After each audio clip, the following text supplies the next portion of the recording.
Selim, fituesja e Big Brother, ka zgjedhur të marrë një pauzë të shkurtër pas përfundimit të rrugëtimit të saj në spektakël, duke udhëtuar jashtë Shqipërisë për disa ditë relaksi dhe qetësie.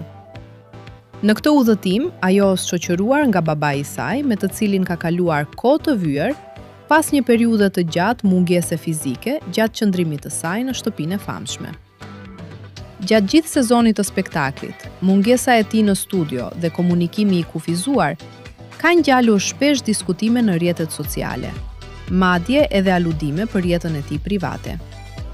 Këto zëra u shtuan edhe më shumë pas finales së spektaklit, ku ai u shfaq në mënyrë virtuale përmes një hologrami, duke nxitur më tej kuriozitetin e publikut.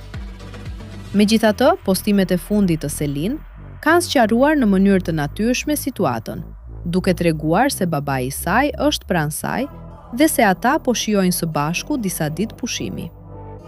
Në disa fotografi të publikuara në Instagram, shihet dyshja duke shëtitur në një qytet europian, si dhe momente të qeta në udhëtim me tren. Sholina dhe babi Toni: këto 2 ditë shijuam një pushim të shkurtër, por shumë të nevojshëm. Faleminderit për çdo mesazh që më keni dërguar. I shijuam shumë këto ditë bashkë dhe ju kemi lehtësuar të gjithëve. Ju dua shumë, ka shkruar ajo krahas imazeve.